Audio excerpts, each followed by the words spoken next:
Chairman Bernanke, you ran us through a tutorial true to your college professor background, which I found very helpful, talking about the difference in hold-to-maturity prices and fire sale prices.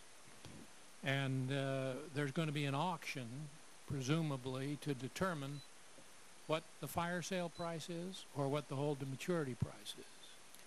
What are people going to be bidding on, do you think?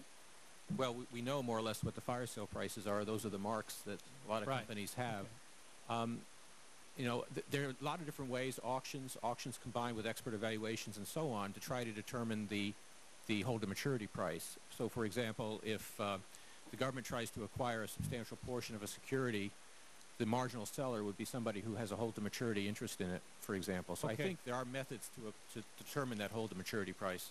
Okay. Well, the best place to determine a price, obviously, is willing buyer and willing seller. But this is not going to be your ordinary auction because the Treasury is going to be there with a $700 billion checkbook.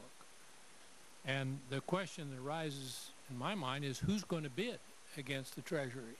Against whom is the Treasury bidding, and what effect will that have on the price? It's a reverse auction, which means that there'll be many bidders holding these securities who will be bidding the lowest price in order to sell them to the Treasury, which is a reason why you don't want to limit participation. So that's an offer, not a bid. Sorry? That's an offer price, not a bid. Well, it's a reverse auction, so that people are bidding in order to sell rather than to buy. Okay, so will Secretary Paulson, do you anticipate that this might attract some outside capital into this auction who say that looks like a pretty good price and I'd like to own it at that price?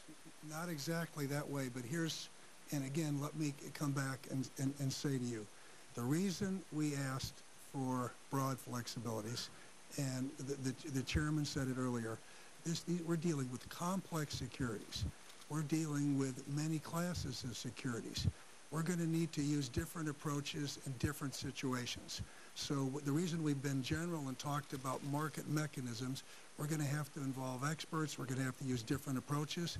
The chairman said, you know, Treasury, we're going to need to get some really good asset managers.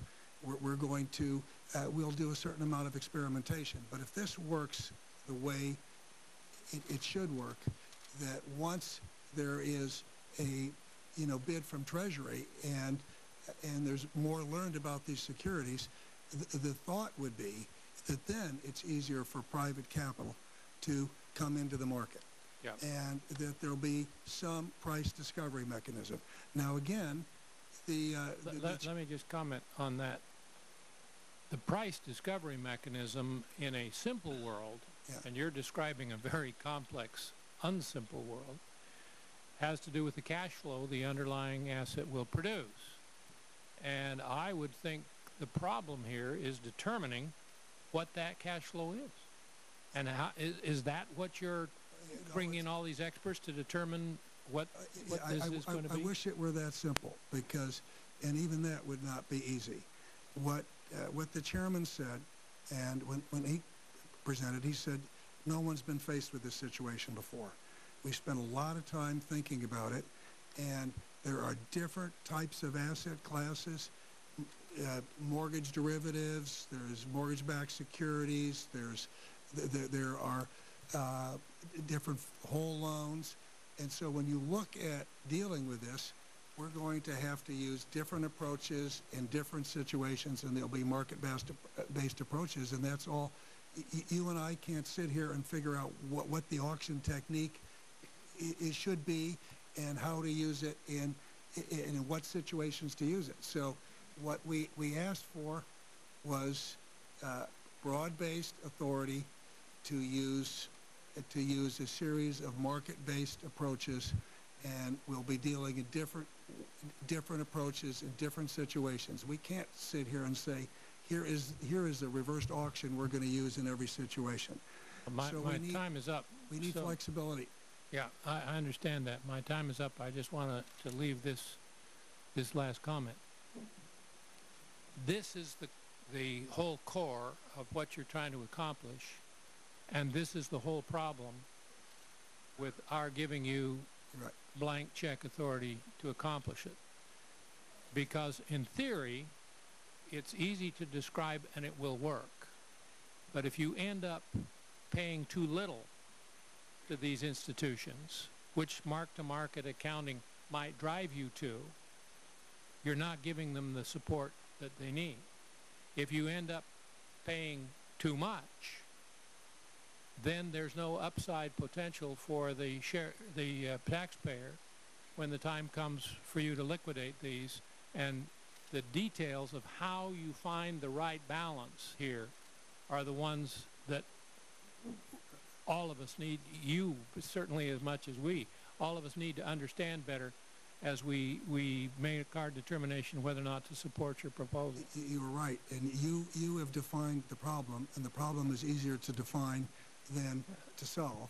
And we believe that we're going to get the right group of experts, and we are going to come up with a solution, and it will be different with different asset classes and in different situations.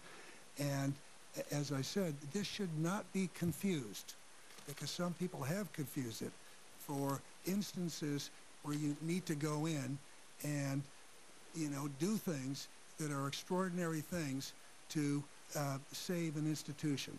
So those are two different actions. But for this system to work the way it needs to work, we need a broad group of institutions, banks and S&Ls, to want to participate.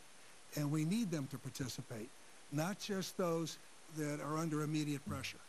And so for this to be effective, it's got to be designed to have it work that way. Thank you, Mr. Chairman. Thank you very much, Senator.